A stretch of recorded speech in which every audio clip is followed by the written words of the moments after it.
கிறிஸ்டியடா பொன்மணியா கவுரா ஆ விரிக்கணும். படிக்க போறியா மாடு மேய்க்க போறியா?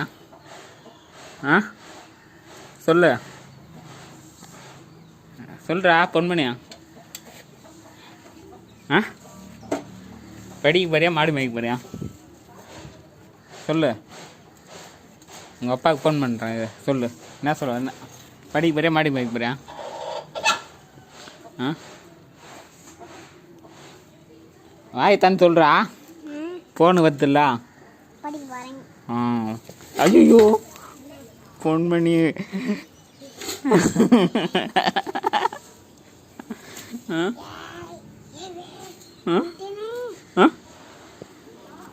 படிக்க தானே போகிற. எதுக்கு படிக்க தெரியுமா? ஆ எதுக்கு படிக்க சொல்லு சொல்லு. எதுக்கு படிக்கிறாங்க?